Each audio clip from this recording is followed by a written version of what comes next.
my ones? Okay. First, I'm going to start off by responding to the 1AC. There first was that they mentioned that there was, the first background point was 15 different agencies. And I agree that yes, there are 15 different agencies. And I also agree that their goal is food safety. We do agree to that. And as well as their harms, which was their first subpoint A was it impedes research. If I can find that in the 1AC.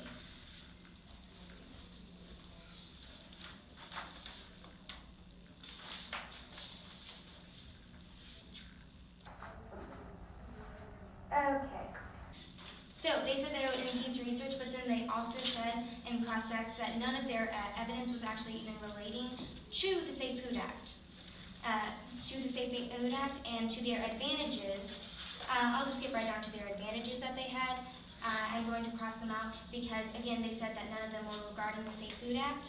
And to unclear responsibilities, this piece of evidence was in 2011. Not very new or recent evidence, and something could have been passed by that time. As well as their second subpoint, or the third subpoint, which was failure of communication. That was in 1998. This was a study founded in 1998. Yes, it is. And I'm going to go on to after I have finished responding to the 1AC. I'm going to go on to a few solvency arguments of my own. The first is that their policy is vague. Policy is vague. You can tag it as that.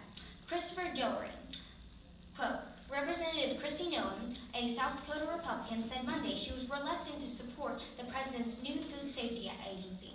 My concern with the president's proposal to consolidate food safety overnight, however, is that it lacks necessary details, including how such a merger would save taxpayers' monies, benefit producers, and most importantly, improve food safety. Noem said, this is a proposal that has been made in the past but's never received much traction without the additional information. End quote. What we can see from this piece of evidence is that, again, the policy is vague and would not be likely to pass, as it has been, many like it have been come into Congress but never been passed or anything, because. And also that is from 2015, as well as my second solvency argument is more productive alternatives. More productive alternatives. National Chicken Council's Washington Report, 2015. Quote, over the years, various legislative proposals have been introduced in Congress that would abruptly reorganize government's food safety functions either by combining the responsibility of FDA, USDA, and other agencies into a single food agency or establishing a food agency within coordination and communication between the existing agencies with food safety jurisdiction rather than focus on changing names of government office doors. End quote. And then my fourth solvency argument is better policies to spend time on. Better policies to spend time on. Markova, 2015. Quote, something like this could be really different and difficult to put together, said Nat Beaver, a partner and food and drug lawyer at Foley and Lardner. I think rather than seeing something big, I think it's better to deal with the FDA and the implementation of the delayed 2011 Food Modernization Act. This, end quote. The Food Modernization Act, FSMA, I believe it's called, was introduced in 2011 when one of their pieces of evidence was, and that's when I bring up to my subpoint B on my third solvency argument, which is FSMA is costly. FSMA costly. Martha Madia, 2011. Quote, this afternoon, President Obama signed into law the FDA Food Safety Modernization Act, a major overhaul of food safety law and regulation. Said, but after a long hard fight, the law will cost about $1.4 billion in its first 5 years, according to the Washington Post. End quote. What we can see from that is that their funding will not be enough since, again, FSMA has been stalled because it cannot be paid for. They have not had time to pay for it at all because it costs too much. So how are we going to get funding for another Food Safety Act whenever we don't have funding for the one existing already? And actually, I have a subpoint B under that is they need to fully fund FSMA before they try something else. Need to fully fund FSMA. Jeff Ulmer, 2015, quote, "Today, we have a law signed by the President more than 4 years ago, but the law does not have the robust funding required to do all we need it to do.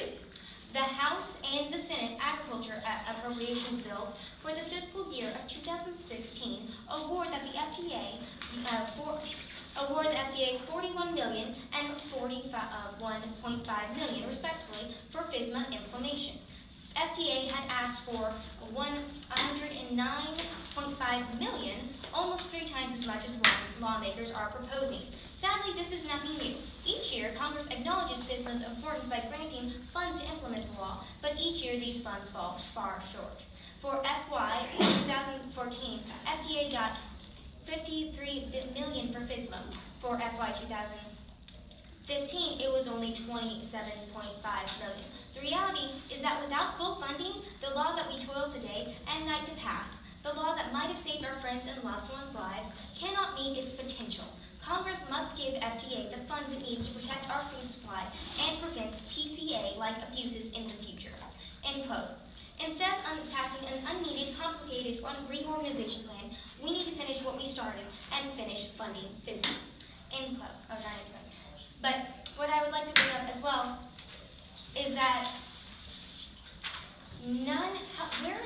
wouldn't this just be adding another layer of another agency? And where would this be located? Would it all be one agency? Where would it be? Would they still all be separated out, but somewhat under one organization? Wouldn't that still complicate matters even worse, since we still have 15 different places that's located, and wouldn't that still make communication even worse? And